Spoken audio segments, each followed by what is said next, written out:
4 PM news network में दोस्तों आपका स्वागत है। मैं हूं आपके साथ राशिद ज़हीर।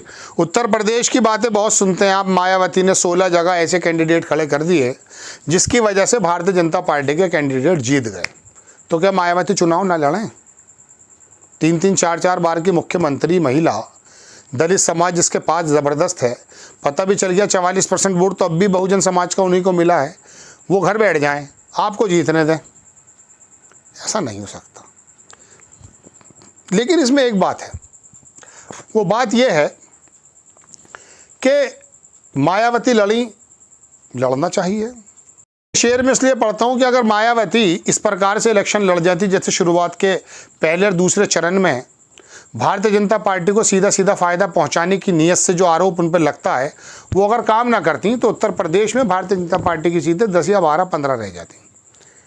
तो वो जो एक इंडिया गठबंधन के अंदर जान पड़ी थी वो बन जाती। लेकिन मायावती ने ऐसा नहीं किया, ना शामिल हुई।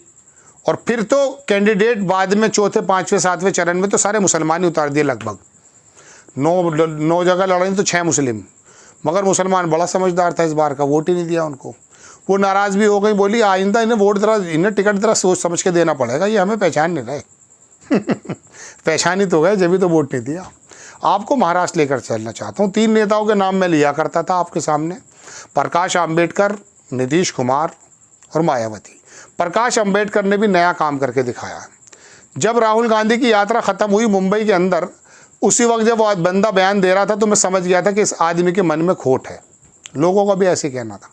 उसने कहा मुझे 5 मिनट दिए गए हैं, मुझे अपनी बात 5 मिनट में ही पूरी करनी है। तुझे ही नहीं दिए गए भाई। राहुल गांधी भी कोई आधा घंटा नहीं बोले उसमें।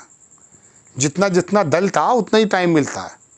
ऐसा नहीं है कि आप वंचित अघाड़ी के किसी के वो हैं, आप वहाँ पर दलितों के नेता हैं, प्रकाश आंबेडकर, बाबा भीमराव अम्बेडकर के पोते हैं, तो 2 घंटे आपको दिए जाएंगे। अच्छा, इसी बात को बार बार जो हैं वो दोहरा रहे थे। उनके मन में कलख थी।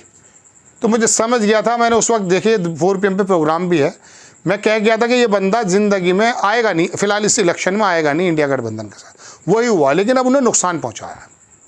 6 सीटें ऐसी हैं, एक साहब ने ट्वीट किया, कई सारे लोगों ने किया वैसे तो ये, उसमें लिखा ऐसा नहीं कि बीजेपी के खिलाफ रहने वाले समाज में मत विभाजन ने, लंबी बात है छोटी कर देता हूँ।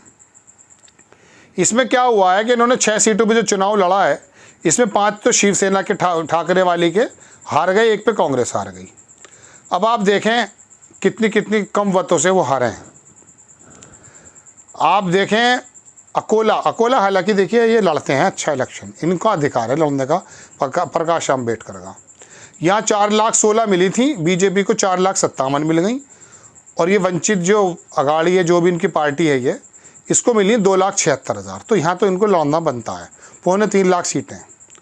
औरंगाबाद में आ जाइए, यहाँ पर कांग्रेस को मिल गई 293 और बीजेपी को मिल गई 476।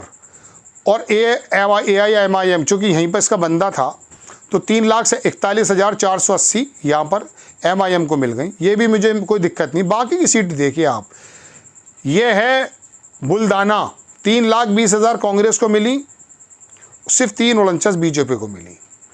विकास, ये जो प्रकाश आंबेडकर की पार्टी, वो ले गए 98,000, यह हरवा दिया। 29,000 से हारे सिर्फ। यहाँ हथकांगले पे देख लीजिए, 5 लाख मिली कांग्रेस को वोट और 5,20,000 बीजेपी को। सिर्फ यहाँ हारे हैं सिर्फ 13,000 वोटों से। ये प्रकाश आंबेडकर का आदमी 32,696 वोट ले गया, हरवा दिया। मुंबई NW, इसके अंदर 452 मिले थे, बीजेपी को 452 मिले थे। बस ये समझ लीजिए उसको 596 वोट मिले थे, कांग्रेस को 4,52,596 या 4,52,644। कितनी वोटों से हारे? 48 वोटों से। यहाँ 10,000 वोट ये ले गया बंदा प्रकाश आंबेडकर का, सिर्फ 48 वोटों से हारे। किसने हरा दिया? पालघर के अंदर 4,17,000 मिली, यहाँ बीजेपी को 6 लाख मिली। 2 लाख का फ़र्क है गालिबन, 1,83,000 का। यहाँ पर इनको मिल गई 2,54,000। तो कांग्रेस 1 सीट हार गई और शिवसेना 5 हार गई। मैं 2 सीटें कहता हूँ उनका अधिकार था, अकोला में, औरंगाबाद में। औरंगाबाद में MIM का बंदा था, उसका अधिकार था, लेकिन वहाँ मुसलमान ही बढ़ गए। अकोला में इनकी मजबूती है, खुद भी लड़े शायद एक बार, ये वहाँ 2 लाख पौने 3 लाख वोट इनको मिली। लेकिन ये बाकी जो 4 सीटें ये तो हरवा दी प्रकाश अम्बेडकर ने, साथ में शामिल भी नहीं हो रहे थे, रोज़ाना नई बात आ रही थी। इनका यही स्थिति हो जाती है। कौम के अंदर अपनी अपनी बिरादरियों को प्रतिनिधित्व करने वाले जब दूसरे बड़ी पार्टियों से समझौते कर लेते हैं पर्दे के पीछे, इनका नाम नहीं ले रहा हूँ मैं, तो इसी तरह के रिजल्ट आते हैं। लेकिन फिर भी उद्धव ठाकरे की और इंडिया गठबंधन की आंधी ने महाराष्ट्र के अंदर भारतीय जनता पार्टी को पटखनी दे दी। मैंने एक प्रोग्राम बनाया था, आपको याद होगा, मैंने कहा था अकेला महाराष्ट्र ही सत्ता से बेदखल कर देगा भारतीय जनता पार्टी को। 48 में से 41 आई थी, इस बार इंडिया गठबंधन ने 48 में से 30-32 सीटें ले गया। 30 गालिबन, 31 या 30, 17 उनकी हैं और 31 इनकी हैं। कितना बड़ा नुकसान है, परसेंटेज के हिसाब से बहुत बड़ा नुकसान है। तो ये 3 नेता, प्रकाश आंबेडकर, मायावती और नीतीश कुमार, जो JPL लोहिया की राजनीति से निकले थे, ये लोग अगर वाकई इंडिया गठबंधन का साथ देते थे तो भारतीय जनता पार्टी आज 100 सीटों से नीचे होती। लेकिन चलिए, वो भी ताकतवर लोग हैं, कहीं धन से, कहीं बल से, कहीं डरा के, कहीं धमका कर लिया जाता है काम। लेकिन आपको मैं बताना चाहता हूँ कि ये दल जो हैं ये राष्ट्र हित में नहीं सोचते हैं।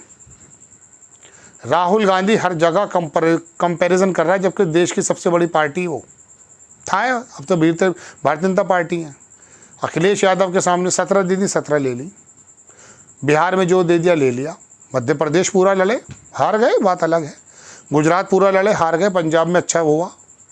कहने का मतलब दोस्तों ये है कि जब ये अपने स्वार्थ छोड़ करके देश के तरक्की के लिए बात करेंगे तब पता चलेगा। अगर मोदी जी अगर कहा मैंने भारतीय राजनीति के लिए बेहतर हो सकते थे या नहीं हो सकते थे, देश के लिए बेहतर हो सकते थे या नहीं हो सकते थे, अगर आपको लग रहा कि हार्मफुल थे तो इकट्ठे हो जाते। लेकिन मैंने बताया ना मायावती जी को क्या क्या बताया गया है, सारा काम कर दिया बिल्कुल। वो जो उनके भतीजे थे वो बोल पड़े, उन्हें भी निकाल दिया। आपको खबर कैसी लगी अपनी राय कमेंट्स बॉक्स में ज़रूर दीजिए। चैनल को सब्सक्राइब कीजिए, शेयर कीजिए। नेक्स्ट टाइम मैं किसी खबर के साथ हाजिर होता हूँ।